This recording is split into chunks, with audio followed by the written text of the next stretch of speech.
ನಮಸ್ತೆ ಸ್ನೇಹಿತರೆ. Mushroom garlic fry ಮಾಡೋದಕ್ಕೆ ಮಶ್ರೂಮು, ಬೆಳ್ಳುಳ್ಳಿ, ಒಣಮೆಣಸಿನ್ಕಾಯಿ, ಒಂದು ಸ್ವಲ್ಪ ಸಕ್ಕರೆ ಹಾಗೂ ಒಂದು ಸ್ವಲ್ಪ ಉಪ್ಪು, ಒಂದು ಈರುಳ್ಳಿ ತಗೊಂಡಿದ್ದೀನಿ. ಮಿಕ್ಸಿ ಜಾರಿಗೆ ಒಣಮೆಣಸಿನ್ಕಾಯಿ, ಬೆಳ್ಳುಳ್ಳಿ, ಉಪ್ಪು ಹಾಗೂ ಸಕ್ಕರೆ ಇಷ್ಟನ್ನು ಹಾಕ್ಕೊಳ್ಳಿ. 1 ಟೇಬಲ್ ಸ್ಪೂನಷ್ಟು ವಿನೆಗರು, ಇಲ್ಲ ಅಂತಂದರೆ ನಿಂಬೆ ರಸ ಹಾಕಿ ಪೇಸ್ಟ್ ಮಾಡ್ಕೊಳ್ಳಿ.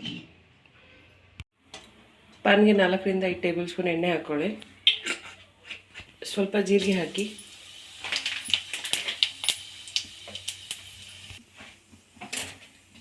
ಜೀರಿಗೆ ಸಿಡಿದ್ಮೇಲೆ ನಾನಿಲ್ಲಿ ಮೀಡಿಯಮ್ ಸೈಜ್ ಒಂದು ಈರುಳ್ಳಿ ಸಣ್ಣ ಕಟ್ ಮಾಡಿಕೊಂಡು ಹುರ್ಕೊಳ್ಳಿ. ಒಂದು ಸ್ವಲ್ಪ ಗೋಲ್ಡನ್ ಬ್ರೌನ್ ಆಗೋವರೆಗೂ ಹುರ್ಕೊಳ್ಳಿ.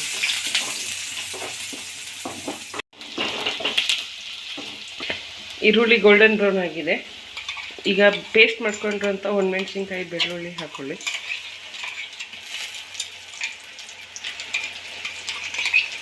ಹಾಕಿ ಹಸಿ ಸ್ಮೆಲ್ ಹೋಗೋವರೆಗೂ ನೀಟಾಗಿ ಹುರ್ಕೊಳ್ಳಿ. ಒಂದು 4 ನಿಮಿಷ ಆಗುತ್ತೆ. ಹಸಿ ಸ್ಮೆಲ್ ಹೋಗೋವರೆಗೂ ಕಂಪ್ಲೀಟಾಗಿ ಹುರಿರಿ.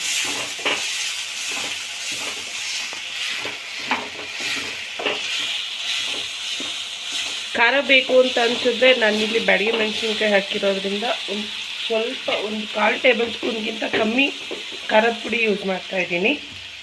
ಖಾರ ಬೇಕು ಅನ್ನೋರು ಯೂಸ್ ಮಾಡ್ಬೋದು.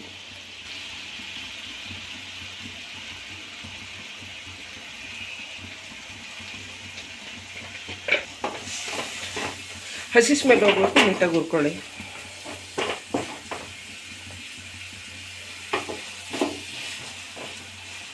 ಹಸಿ ಸ್ಮೆಲ್ ಎಲ್ಲ ಹೋಗಿದೆ. ಈ ಟೈಮಲ್ಲಿ ಮಶ್ರೂಮ್ ಹಾಕ್ಕೊಳ್ಳಿ.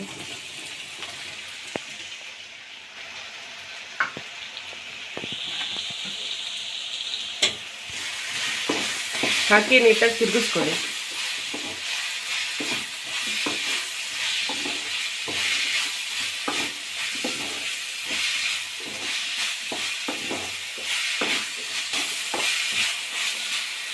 ಒಂದು 3 ನಿಮಿಷ ನೀಟಾಗಿ ಮಿಕ್ಸ್ ಮಾಡಿದ್ಮೇಲೆ ಗ್ಯಾಸ್ ಮೀಡಿಯಮ್ ಫ್ಲೇಮಲ್ಲಿ ಇಟ್ಕೊಂಡು ಮುಚ್ಚಿಬಿಡಿ ಒಂದು ಸ್ವಲ್ಪ ಹೊತ್ತು.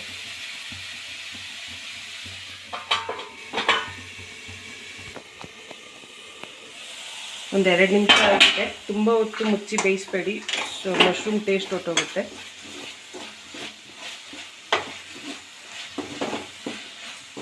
ನೋಡಿ, ಸಾಫ್ಟ್ ಮಾಯ್ಶ್ಚರ್ ಆಗಿದೆ. ಬಿಸಿ ಬಿಸಿ ಮಶ್ರೂಮ್ ಗಾರ್ಲಿಕ್ ಫ್ರೈ ರೆಡಿಯಾಗಿದೆ ಸ್ನೇಹಿತರೆ. ಈ ವಿಡಿಯೋ ನಿಮ್ಗೆ ಇಷ್ಟ ಆಗಿದ್ದರೆ ಲೈಕ್ ಮಾಡಿ, ಶೇರ್ ಮಾಡಿ ಹಾಗೂ ಸಬ್ಸ್ಕ್ರೈಬ್ ಮಾಡಿ. Thank you.